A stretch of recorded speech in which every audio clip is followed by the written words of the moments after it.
University. And you'll be a little bit patient with us because we're moving between two different online and in-person presentations. So thank you in advance for your patience. So James, over to you. Brilliant. Hello, hello. Hopefully you can hear me up in Loughborough and online. I'm deeply frustrated there to start with. I got a bit of awful luck with trains yesterday. I was supposed to be there in person, but the trains didn't go very well. So hopefully you can see I've got a few slides prepared. I've got a bit of an awkward opinion, not opinion, but kind of viewpoint. I haven't really been taught using Lean, but I am an undergraduate that has taught using Lean. So nobody's taught me, I've been the one teaching. So, oh, we can't really hear. James? Can you hear me? You're very quiet. Yeah. I'm very quiet. Oh, interesting. Yeah. But you can hear me. I think it's not there. It's full power here. Yeah. Yeah, I've been told you can hear me well online. I think my microphone is working, hopefully. Sorry, we cannot hear you. Apparently it's our fault. You can just sit closer to the TV. Some full power in our end. Let's see, can I plug in this microphone? See if it is my microphone. If you can hear me. Someone's on hand. They're going to fix it. Oh, okay. Is it me or is it which side? No, it's not you. Okay. Well, let's put the microphone in anyway.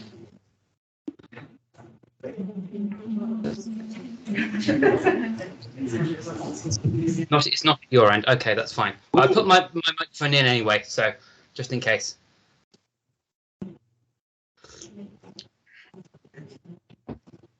Right,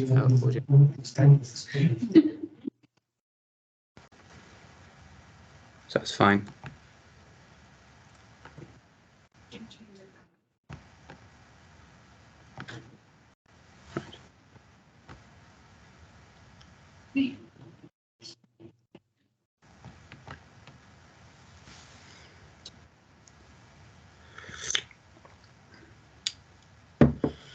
James, can you try again? Yep. Can you hear me now? It's a bit better. Just imagine that's James, can you just shout really loudly? I can shout a bit louder. Is this any better? Maybe deafening the people online, unfortunately. Yeah.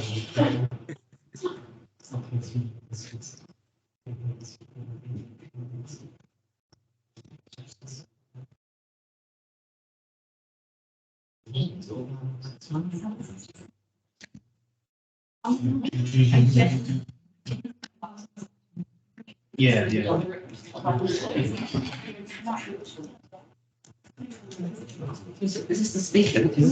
What's the speaker? Where's the speaker? Yeah, the speaker is. James, try now. Is this any better? Oh. I can see I've connected my proper microphone now, so it should. No, it's not your problem. It's our problem. Oh! Oh no, I was excited. No, you thought yes, no. Probably do. Just sit here.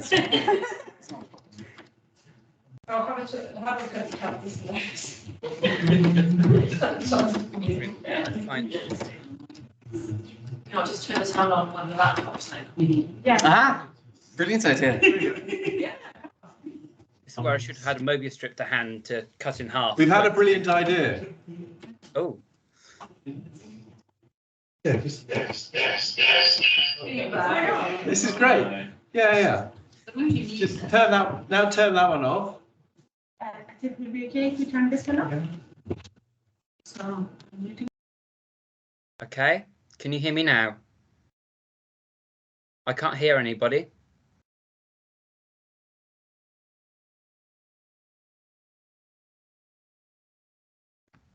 Can you James, hear us, James, can you try I now? can hear you. Can you hear me? Yeah, that's better. Yeah. Brilliant. Can you see my slides? Yeah. Yes, we can. Thank you. So you can see my slides, you can hear me. So I can get going. Okay? Yes. Brilliant. Okay, let's get going. Let's try again. Second try. Second time lucky. Okay, so as I quickly said before I got interrupted, I am a slightly interesting case. I have not been taught using Lean, but I have taught using Lean. So I've had students, not been a student. So you're going to have a slightly different perspective than anybody else who's going to speak this morning or this afternoon. I don't know. It's 12 o'clock. We haven't had lunch. So that's fine. Okay, so as a quick introduction, I'm James. You probably should know this by now. I'm a current student at the University of Exeter, and I'm studying mathematical sciences, and I'm a maths communicator down in Cornwall. So by day, I fiddle with geometric mechanics. I'm an applied mathematician, which is also potentially slightly different. And by night, I try to formalize it. So I've taught undergrads, postgrads, and PhD students. So I've got a bit of experience in teaching. So we're going to focus on three things: the good, the bad, and the ugly. So here's three things that I've really noticed while teaching that I thought were worth mentioning. So there's going to be good things, there's going to be bad things, and in the end, we're hopefully going to conclude to you saying, okay, I can either, this is a good thing for my class or not. I'm not going to tell you that. So firstly, the good. Tactics are an amazing thing, and I love them to bits. You'll see these in the practical sessions if you have not already, but in essence, they can solve trivial goals for you. These will help the students to be able to string things together and to create a proof. Because in essence, what we're trying to teach them in my Gehan's introduction to proof module is a proof is just a string of steps that we're going to put together, and Lean is a tool for using that. So at higher levels, these may obscure some kind of tricks or something more complicated, but for first years, these are very useful. We just want to teach them to string things together. The also good thing is instant feedback. Many courses I've had friends and I know students will complain that there isn't any solutions to exams or solutions to problem sheets. Well, Lean, they create the solution for you. Lean is the solution. If you've got a solution that works in your proof, then you're fine. So that's brilliant. It's great. And if students have fallacies in their proof, Lean will show it to them with a lovely red little squiggle. Okay, so the bad. So many first-year students struggle with learning proofs initially. It's something completely different to what they see at school. It kind of lays the foundation for many pure or even applied courses later in the degree. So it's the most important course, in my opinion, that you will take in your undergraduate or postgraduate, whatever degree, or even what class you're taking. So you have to be careful that you're teaching them maths, not Lean. Many of the students that I've taught think that maths is the same as Lean, which it'll come on to my big point in a minute. So the biggest problem also is that you may scare students. They see Lean and think, oh, Lean is hard, Lean is confusing, I don't know how to use computers, I can't do maths. And that is atrocious, it really is. We need to kind of enforce the idea that maths is not equal to Lean. They are two different things, and you can be good at maths and not good at Lean, and good at Lean and not good at maths. They're not isomorphic. They're not the same thing. So the ugly, this is kind of the thing that I most struggled with when I was first starting to do Lean is it's not user-friendly. It's really not user-friendly if you have not programmed before.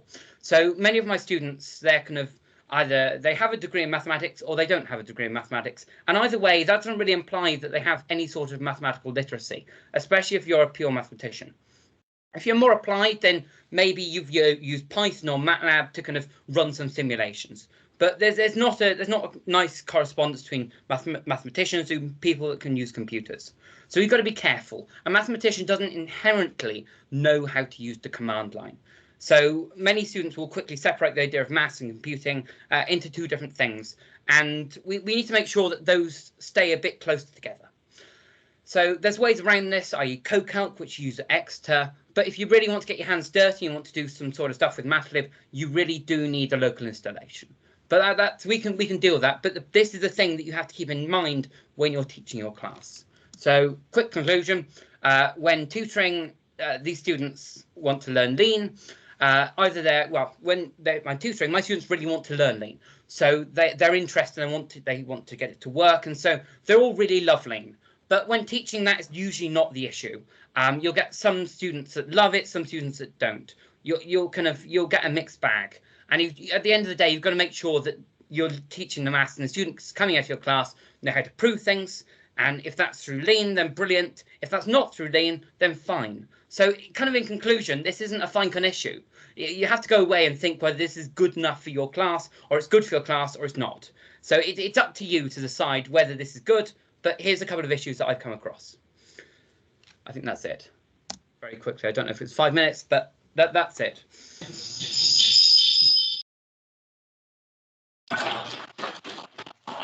My screen.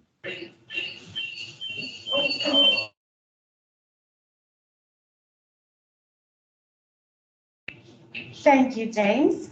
Thanks. So now we're going to move on to Alvaro. So we'll start sharing our screen. And again, please be patient with us.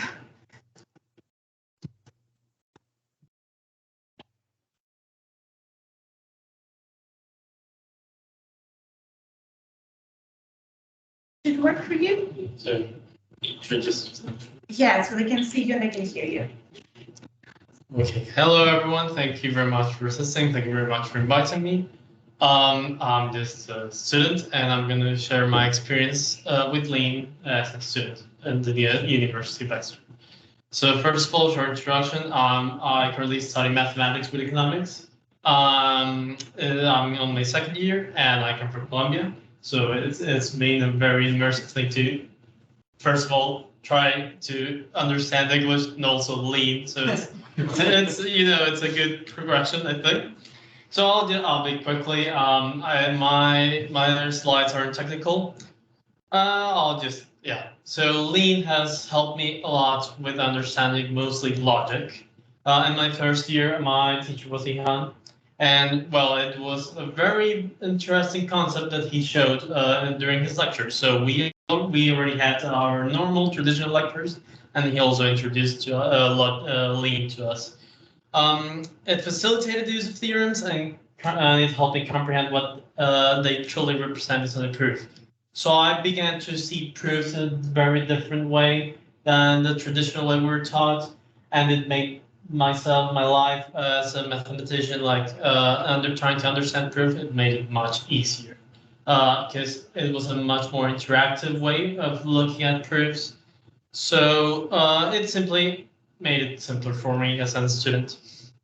So again, I was in Colombia by that time. COVID just limited transport.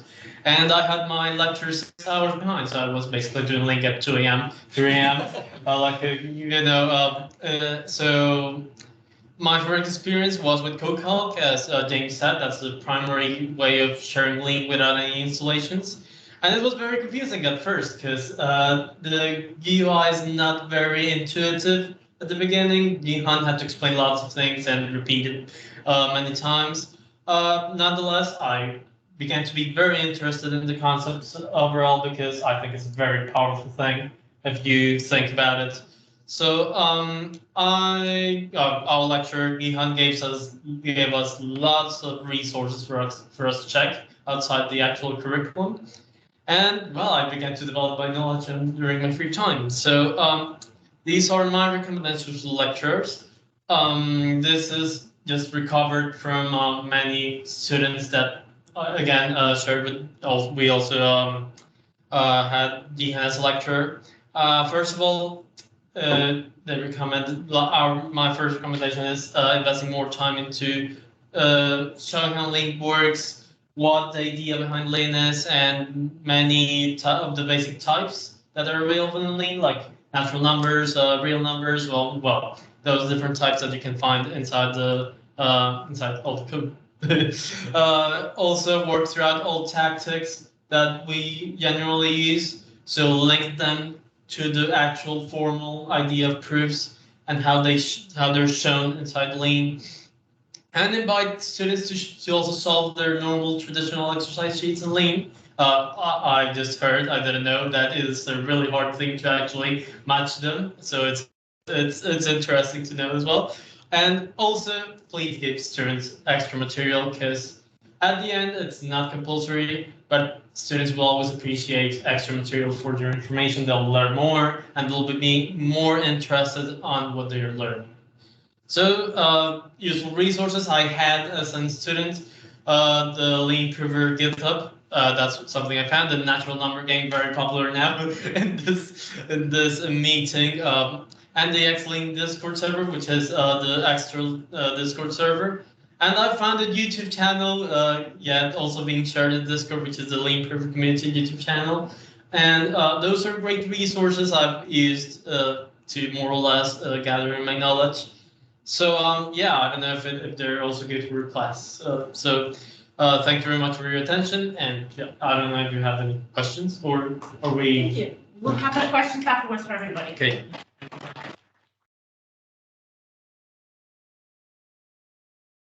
Thank you very much, Alvaro. So Alvaro and James, you'll be patient with us. We'll get the questions towards the end of this session. So we have now Beth and Dylan.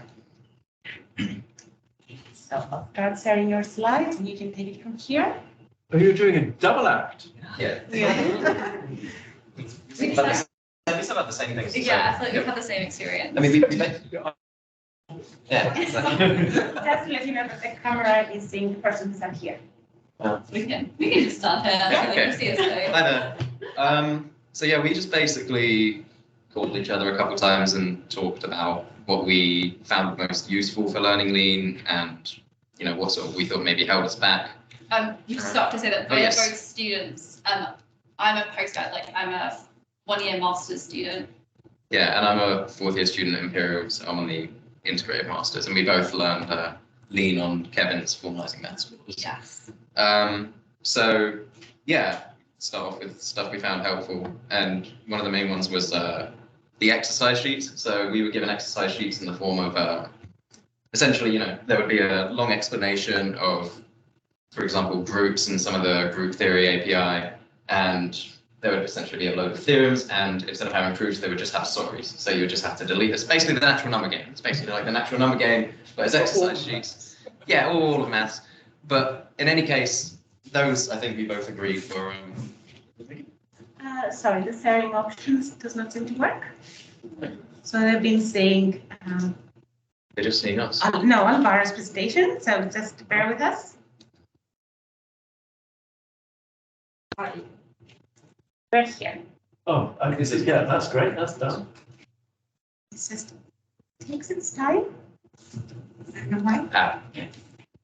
But yeah, we found the exercise sheets, which is really helpful for getting a topic introduced, getting started. It was basically just because when we actually did our projects, we had to do some of our own university stuff in Lean, and the exercise sheets gave us the ability to do, I guess, the fun part, which is the actual game part, which is the proving, without actually having to write the statements, write the proofs. Yeah. And for us, that's what we definitely found the hardest. So these exercise sheets were a great entryway position for that. Yeah, I think one of the other really useful things is this, the list of tactics. So Kevin showed his course notes, the link to his course notes earlier, and the first 2 chapters are very sort of useful for getting started, but the one which I found that I was always turning to was just the tactics table, because I mean, maybe by the very end of it, I sort of was referring to it less, because after a while you'd kind of got a lot more used to these things, but I think that just really helped make it a lot more fluid, like the experience of, I've just got this table, I know that I want to do this thing to this hypothesis, so I rewrite something, add something, or, exact or apply. I thought that was very useful. Yeah, and then the next thing we found useful, which was similar to what Alvaro said about the external Lean Discord server, we had our own Imperial one, which definitely had some people who aren't actually at Imperial, who maybe sometimes caused a few problems. But overall, it was really good. It was the fastest possible way to get feedback. Literally, sometimes you'd ask a question and we get a response within a minute, and it really helped us to kind of understand what was going on that level. Yeah, I think one of the main things that would be for is you'd be writing a proof for ages and ages and ages, and eventually you just get to, I know I want to say this one thing, but I don't know how to say this one thing in Lean, and a lot of the time that's when you would eventually go, okay, I'll turn to the Discord server, and someone's always there right away to just say, oh, you do this, and then you could maybe get better explanation. And also, one of the things we thought was really nice is that we didn't, it probably wasn't possible to go really into the details of Typha, because, we're also trying to just learn to actually be able to use the program, and that involves a lot of practice and just doing maths that we understand. But it was the sort of surface level intuitive sense of what is going on with it, I think was conveyed really, really well. That like, you know, you'd see a map from something to prop, which, you know, beforehand as a mathematician, you'd sort of be, I don't know what that means. But I feel like you could, yeah, got to a point where, well, I don't exactly know what a type is and what type theory properly is. I feel like I can at least interact with it to the extent where I can, you know, write lean code. And understand the errors, definitely. Yes, yeah, very true. And then, yeah, here's stuff we thought was good that we. So the main thing was library search and hints. I think Kevin introduced us to this like in the middle of the second project, and I was like, wow, this is amazing. Yeah. And it really helped. Sorry. If we'd have known this in like project one, like week one, this would have been so much more helpful. But it was, we'd learned it eventually, but it's just stuff that like would have been like one of the first things to mention, because otherwise you'll spend ages proving something, and then you'll actually ask like Kevin about it and be like, oh, this is already in lean, like someone proved this 10 years ago, what do you mean? Yeah. But yeah, otherwise it was really good. And also more generally, just like the benefit, just the way to search the mathlib documentation and just interacting with the API. Like I think having those emphasized to us early has been very useful almost for the first project. One thing I keep bringing up to Beth is that I did not know there was a difference between have colon equals and have colon for almost the entire. I only realized this halfway through my third project, and so I spent the first two projects basically constantly wanting to, you know, like I would in a normal mathematical proof, say, oh, I want to assume this, and then I can just prove it. You know, I'd say, well, I have that this is true, and then I could justify it. That's how I normally argue. But if you try, you know, doing that with have colon equals, you'll just get H prop. You know, you'll just get a proposition. It won't ever ask you to prove it. It'll just say, oh yeah, you have that proposition you asked for. Here it is. It's a proposition. But it doesn't matter whether it's true or false. And I found this incredibly confusing because I kept going. I want to say, yeah, assume this, and then I'll prove it in a second. And then eventually, I just sort of out of frustration, I said to you, like, is there a tactic? And you said, oh, it's have. And then I showed you my code, and you're like, oh, why have you got these equals there? So yeah, I mean, more generally, just things like the subtleties like that. Like, maybe that is in the notes. I don't think it is in the notes. Big experiment. This is just poor teaching. Yeah. This is just a 10-minute roast of Kevin. Yeah, 10-minute roast of Kevin. No, but I mean, things like this, like I think maybe it'd be useful to go, yeah, slightly more in detail with the tactics and how you can use them and distinguishing cases like these. You know. And then the next thing was like the emphasizing the importance of communication, because I don't know if this is a thing elsewhere, because this was a coursework we were doing. There's kind of something you have in the back of your mind, just like, oh, we shouldn't really talk to each other about it. We shouldn't ask this many questions. And it kind of took until like the second project to realize it's completely fine for me to be like, Dylan, what is going on? Yeah. How do I do this? And to like message Kevin. And Kevin, to be fair, was really great with this. To be like, you can ask this questions, but I think it actually took him like 5 weeks of saying, ask me questions, yeah. To ask him questions. I mean, we're saying this, I mean, you might well have, you probably were emphasizing this kind of from the start, but I guess it just really was a really key issue, I think, for both of us, was just that, you know, at a certain point, you're going to get so frustrated getting stuck that you just need people to help unstick you, and you're not going to get that without communication at all. Also, structures and sort of generally things that aren't in tactic mode was another thing that I think I certainly would like to understand a bit better. I feel like I got to the end of this, and I'm you know. Yeah, I also taught them poorly. Yeah, just having you working in tactic mode, but when it comes to interacting with, like, if I want to define something, you know, I probably know roughly how to do like at-class structures, so on and so forth. And maybe by the end of it, I like had used an instance once and kind of knew what an instance was. But in general, just everything outside of tactic mode, if I didn't have a goal with a bunch of hypotheses in the bottom right, I felt like I was completely lost just in that. And that wasn't necessary for the course, but I feel like it would have just made reading bits of the documentation easier, maybe, or just maybe also just given us more options. Yeah. And these are, yeah. So definitely I am completely the first person, things to consider. This is for people who want to teach the course, and I guess anyone who's kind of learning it. I am like the most computer lit person ever. I think I terrified Kevin so much with how little I knew about computers and anything. So I didn't know what Discord was. I had no idea what was going on with GitHub, but I had no idea what was going on for like the first 3 weeks of this course. And I think there was a certain almost expected knowledge of computing, of like computers compared to like computing. And I think that's just something to be aware of like, yes, there are going to be some people who know exactly what Discord is, like Dylan, and there are going to be some people who actually know how to access all of the information a lot easier than other people. Yeah, I mean, I spend a lot of time online, but it's not like I've ever interacted with a command line. I think that the quote earlier from James was mathematicians don't automatically know how to input things in the command line. Like even just starting new projects, I remember somewhere in the notes when it says, oh, and then you're going to type lean project in here or something. Or you're gonna, at some point, it didn't specify whether to put it in a command line or to put it in something else. And I spent a while just going, am I meant to type this in my command line, or am I going to like delete everything on my computer by typing the wrong thing in here? I didn't really, but then, we got through that. But yeah, there's a big sort of barrier to entry in that if you don't have someone like Kevin there explaining exactly what to do, it can be a bit scary.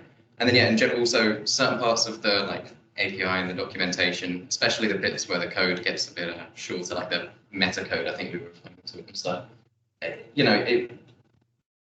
It would be nicer to have, I guess, just more tooltips everywhere, more hints everywhere, just like at least rudimentary explanations of what some of the more obscure bits of the math library are. Or just be like aware if like people are going to do like a topic in an area, maybe just check the API. Because I remember Kevin in our lectures would click on like the API and be like, oh, are there no comments for this? I'll add it later. And like he'd go back and add it later, which meant that when we went to go look at this API and try and understand what was going on, let's say graph theory, Kevin would have actually gone and made comments so we could understand, because it's so much harder than it should be to look at the API and actually go, oh, this is what this is saying, and those comments really do help. Yeah.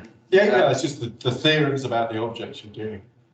So people that aren't familiar. All right, yeah, sorry.